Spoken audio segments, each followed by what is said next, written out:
Fakultas Ekonomi dan Bisnis, jurusan Manajemen. Di sini kami dari kelompok 5 ingin membuat sebuah video untuk memenuhi nilai ujian akhir semester dengan mata kuliah pengantar akuntansi dengan dosen Bapak Sanjayanto Nugroho SAMM dengan materi piutang.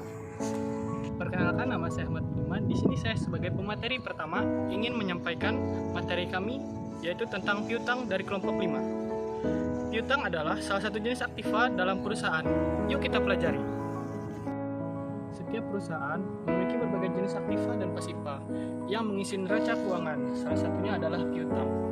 Dalam akuntansi, alasan terjadinya piutang adalah belum masuknya pembayaran secara lunas kepada perusahaan saat periode jurnal ditutup. Apa maksudnya? Selengkapnya tentang pengertian piutang, ciri, dan jenis-jenisnya adalah sebagai berikut. Yang pertama adalah pengertian piutang. Piutang adalah suatu hak pembayaran milik perusahaan terhadap suatu pihak karena telah menerima produk atau jasa, tapi belum membayar dengan lunas atau account receivable. Di dunia akuntansi, pengertian piutang adalah hak pembayaran yang legal, ditagih atas produk atau jasa dengan pembayaran tidak tuntas di periode tutup buku. Perkenalkan, nama saya Lewi Kerhapan. Di sini saya akan melanjutkan materi dari teman saya tadi, yaitu mengenai piutang. Piutang adalah jenis aktiva termasuk dalam aset lancar. Oleh karena itu, proses pembayarannya harus jelas dan sesuai tempo. Jika sebuah perusahaan dengan sangat terpaksa tidak dapat memenuhi piutangnya, maka pihak keuangan berkewajiban memasukkan piutang tersebut ke dalam jurnal tersendiri, yaitu jurnal piutang tak tertagih. Kemudian perbedaan antara hutang dan piutang adalah, jika secara bahasa Indonesia, perbedaan hutang dan piutang sangatlah jelas. Hutang merupakan kewajiban pembayaran atas jasa yang telah diterima, sedangkan piutang berarti sebaliknya. Akan tetapi dalam proses pelaporan keuangan, perbedaan hutang dan piutang perlu dilihat dari berbagai aspek. Hutang atau accounts payable termasuk dalam akun kredit saat dibayar dan akun debit saat diterima. Kenalkan, nama saya Rensa. Saya akan melanjutkan materi dari teman saya. Selain itu, hutang juga termasuk liabilitas. Jika hutang tersebut perlu dibayar dalam waktu kurang dari 1 tahun, maka disebut liabilitas jangka pendek. Nah, sebaliknya, jika jatuh tempo hutang lebih dari 1 tahun, maka sebutannya adalah liabilitas jangka panjang. Sementara itu, piutang adalah hak pembayaran atas jasa yang sudah dilakukan perusahaan. Saat perusahaan mengeluarkan piutang, pencatatannya masuk dalam akun kredit. Sedangkan saat piutang dibayar, akunnya pun dipindah menjadi debit. Dari segi laporan neraca, piutang termasuk dalam aset lancar. Perkenalkan, nama saya Deda Ulpian. Di sini saya akan melanjutkan materi yang sudah dijelaskan oleh teman saya. Ciri-ciri piutang. Setelah membahas pengertian piutang dan perbedaannya dengan hutang, kali ini kita akan membahas karakteristik piutang. Adapun ciri-ciri piutang adalah sebagai berikut.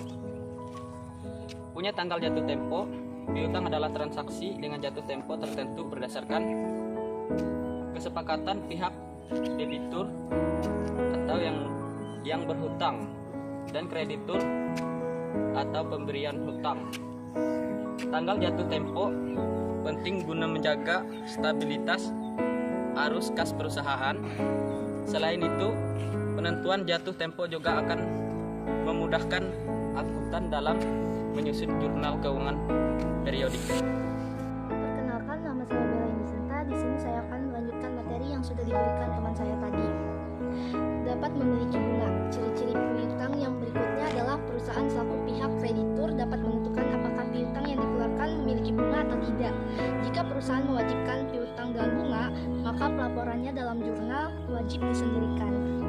Yang terakhir, memiliki konsekuensi telat pembayaran. Ciri-ciri piutang yang terakhir adalah menimbulkan risiko saat telat dibayar.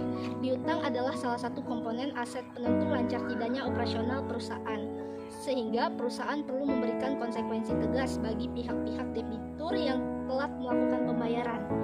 Konsekuensi ini biasanya berbentuk blacklist atau bahkan pelaporan ke pihak yang berwajib. Perkenalkan, nama saya Rizky Rizal. Saya akan menjelaskan tentang jenis-jenis piutang. Setelah membahas ciri-ciri piutang, kali ini kita akan membahaskan jenis-jenis piutang berdasarkan model transaksinya. Piutang memiliki beberapa klasifikasi. Selengkapnya tentang jenis-jenis piutang adalah sebagai berikut. Piutang usaha atau piutang dagang. Piutang usaha adalah piutang karena penundaan pembayaran oleh konsumen yang telah menerima produk atau jasa. Piutang usaha juga sering dikenal dengan istilah piutang dagang karena terjadinya disebabkan transaksi jual beli antara produsen dan konsumen. Perkenalkan, nama saya Joanina Putrianti. Di sini saya akan melanjutkan materi teman saya. Meski demikian, piutang dagang usaha tidak selalu terjadi karena konsumen membeli secara kredit. Beberapa faktor lain penyebab terjadinya piutang usaha adalah per order barang, sistem distribusi, stok retail, dan cicilan menggunakan pihak ketiga. Piutang usaha adalah piutang tanpa mensyaratkan bunga dan proses pengembaliannya bervariasi antara beberapa hari sebagai beberapa bulan. Piutang wesel berbeda dengan piutang dagang. Piutang wesel adalah piutang yang terjadi dengan kesepakatan antara kreditur dan debitur. Proses terjadinya piutang adalah suatu pihak mengajukan pinjaman kepada pihak lain dan menjanjikan pembayaran di waktu tertentu. Saat memberikan piutang wesel, umumnya perusahaan akan mengeluarkan surat kontrak di atas materai dengan tanggal jatuh tempo dan bunga tertera.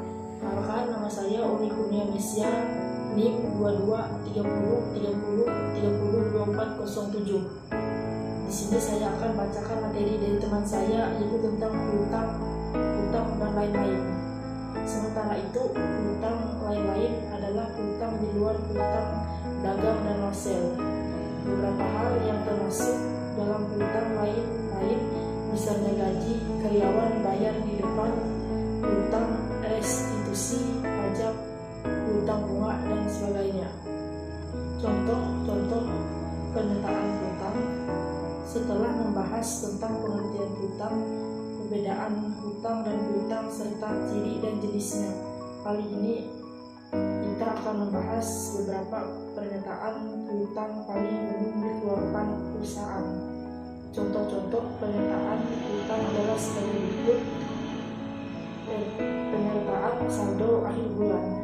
Pernyataan saldo akhir bulan adalah bentuk pernyataan piutang berupa jumlah sisa hutang perlu dibayarkan debitur di periode-periode berikutnya.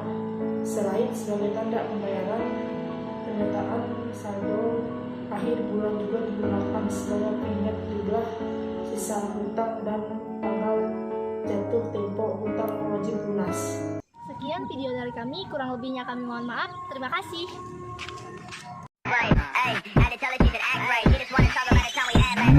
Love it, man, fuck your feelings. The way she took my song, it's a spiritual healing.